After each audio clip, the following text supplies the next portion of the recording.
Have you ever felt paralyzed as a mom, like nothing you say seems to break through with your teen? The noise in your head is so loud you can barely hear God's voice, let alone His direction? You're walking on eggshells, replaying conversations at night. You're exhausted, and you're wondering, what in the world do I do? And deep down inside, there's that sinking feeling that maybe it's just too late because I've tried everything. Well, what if I told you that freedom is closer than you think? What if I told you that connection is still possible, that you don't have to stay stuck? If that's where you are right now, Mom, then this episode's for you because there is a way out of the paralysis, and it starts with surrender, not striving.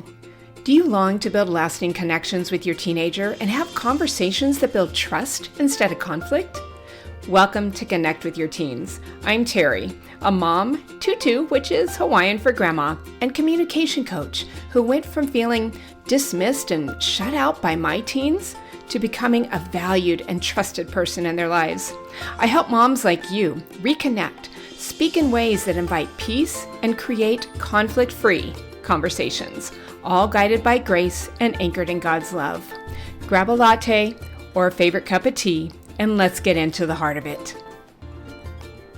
Hey Mom, I'm Terry Lee. Welcome back to Connect with Your Teens. Today I want to share something really personal with you. It's an experience I had on Christmas Eve that brought me right back to some of the hardest moments I had as a mom of teens. Moments where I felt completely paralyzed, stuck in cycles of disconnection with my kids, unable to move forward no matter how hard I tried. If you've ever felt that way, like frozen in fear, walking on eggshells, replaying those conversations in your head at night, wondering what you could have said or done differently, feeling paralyzed about what to say or do because you're afraid it's going to push them further away, then this episode's going to meet you right where you are. And here's what I want you to know. You don't have to stay stuck there. There's freedom available to you. Remember, it's for freedom that Christ set us free. That's not just our relationship with Him. It's our relationship with our family, with our kids, with others. There's freedom to hear God's voice clearly, freedom to connect with your kids in a way that actually draws you closer to them. That's why I'm hosting a free live workshop on January 27th. It's just 1 hour, and I'm going to show you exactly what's been keeping you stuck and how you can move forward, even if it's in just 10 minutes a day.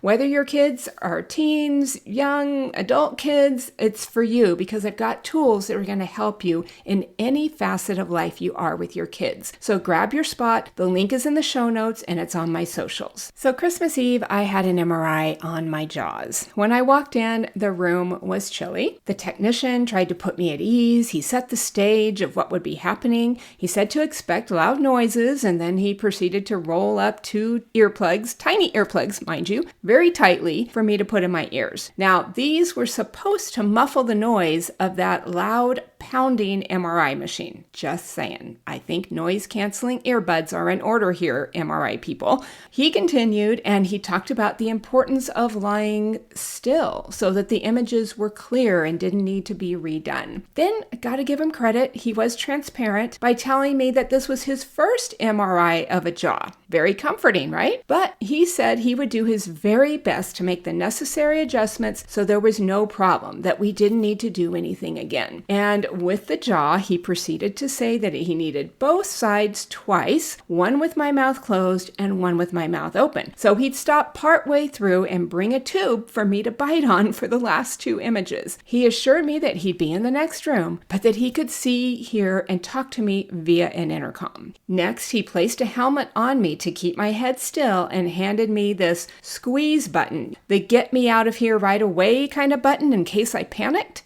I asked him, can I breathe? Can I breathe normally? And he said yes, and he left the room. After a few minutes, the machine rolled me in while I lay as still as a mouse. I felt like I had to be in this paralyzed state in order to not move, not to make them have to start over, not for it to have to take any longer than it possibly would. With the images needed, I was told I'd be there 25 to 30 minutes, not moving, except to breathe. Normally, he said. I laid as still as I possibly could and waited for the warm-up to get done. But once the imaging started, I thought, wait, what about swallowing? Can I swallow? In my mind, it was too late to ask. The machine was in motion, and I just told myself, just try not to swallow, Terry. Moms, the fear I was experiencing in there wasn't really about needing to be still or the loudness of the machine. I'm not even claustrophobic in any way. Being in the machine didn't bother me. But what was real was the fear about why I was there in the first place, why I was having an issue with my jaws, and what the result of that would be. And then I heard the voice of God. Be still and know that I am with you. I could hear the still small voice of my God through the pounding of that machine, through the noise in my head. As the machine was imaging the inside of my head, my jaws, and I laid there, the best thing I could do was just do some deep breathing, so I wouldn't focus on not moving my mouth or not swallowing. After I don't know how many minutes, I'd start to lose focus on my breathing, and I'd start thinking about all those noises around my head. And I wanted this over like yesterday. I wanted out. I wanted a change. Yet, I needed to remain still. I needed to refocus about 6 to 8 times during this MRI, with each time kind of being led by this sense of panic that I'd mess up, that I'd move and we'd have to start over and I'd just be there longer. And then would come this wave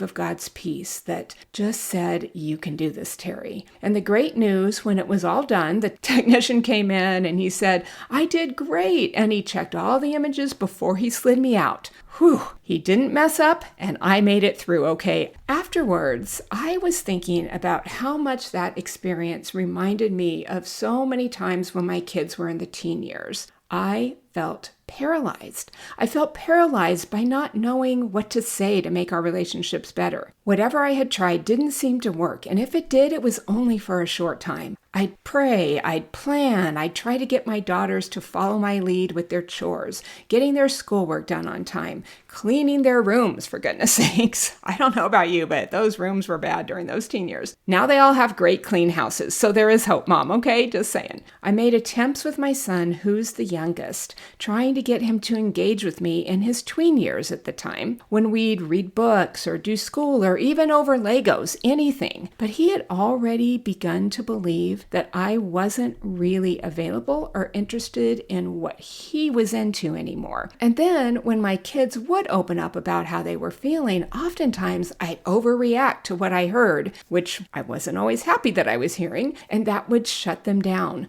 I'd try to convince them that they didn't really feel that bad or that things would definitely get better. They just didn't need to worry. When there was a problem with a friend, I encouraged them just to apologize and take responsibility because maybe they were wrong in the way that they acted. I tell them to pray, read the Bible. I take them to church, hoping they get their hearts right with God. And with all the prayers, the books, the talks with my husband, the attempts, the plans that I made, the things I tried, it just seemed like I was grasping at straws for the thing that I could say or do to change the path that we were on in our relationships. It all ended in a sense of paralysis, especially when I'd go to bed, when everything was quiet. I'd replay those scenes in my mind. I'd condemn myself and guilt myself for what I'd done that didn't create very good connection and push them away. I'd worry, and there was all these noises swirling around in my head, just like that MRI machine. It was like I couldn't move. And I did try to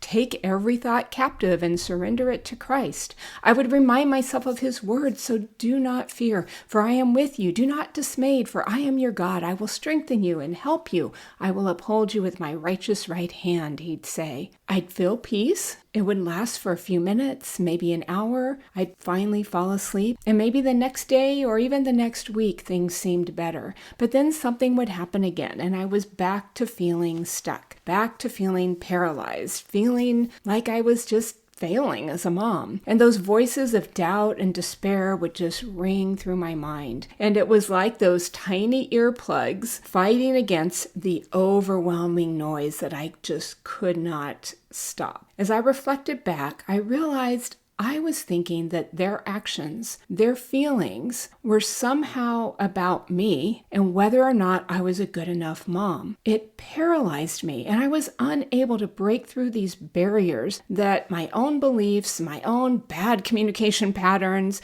my own insecurities had erected. It was a type of cyclical pattern that I went through until I met my mentor and began learning how to partner with God as he taught me who I really am as his daughter. I learned empowering listening and talking communication skills that are so much more than the active listening I learned in college. As I learned, practiced, and grew, more of the time when I was in stress, fear, anxiety, the challenges that we would have, the disagreements that we'd run into during those teen years, I could hear his still small voice speaking more and more clearly to my heart, telling me it's going to be okay. Just be still. Rest. Don't overthink, Terry. Don't overdo. Wait. Keep listening. Trust my work in their lives and in yours. The noise was more and more drowned out. I could refocus on him more quickly as I anchored in him. My thoughts were captivated by his presence, and I could breathe again. Peace would overflow me, and I felt free. And we began to build this connection that we still get to enjoy today. And Mom, that same freedom, it's available to you too. In fact, I want to tell you about a mom I was just talking with who is experiencing this exact type of shift. She attended my November workshop and started my group coaching program less than 2 months ago. She came in exasperated after months of dealing with situations going on with her son. And she was right where I had been, paralyzed, overwhelmed. She was feeling like she was losing her son. He'd made a big mistake, but then he denied it. Then he didn't want to take responsibility. And their conversations with him had turned into yelling matches, shutdowns, setting big boundaries, enforcing punishments. And there was what felt like to her a big chasm between them. And she didn't know what to do. She didn't know what was going on, and she was just exhausted. She finally cried out to God that she needed a miracle, and he started softening her heart toward him. Yet she was still struggling with how to proceed, how to get him to take responsibility and change. A week after her prayer, a mom I worked with in the past had shared about my workshop, and she joined. She jumped in, she attended, and she wanted to start in my coaching program right away. In the workshop, she identified where she was in her connection with her son, and she started practicing what she had learned in that 1 hour. The next week, she joined the program. And on our first one-to-one call, just a couple weeks into step 1 of the program, she said, "I'm already seeing a difference in our relationship." And of course, I get super excited when moms share that. And she was super excited. She has accomplished so much amazing work in her relationships already. She's been on several calls and now through step 3 of the program in less than 2 months, moms. She's making significant changes in herself and how she shows up. She's anchoring more before interacting and communicating. So she's reacting less, she's listening more, and she's inviting her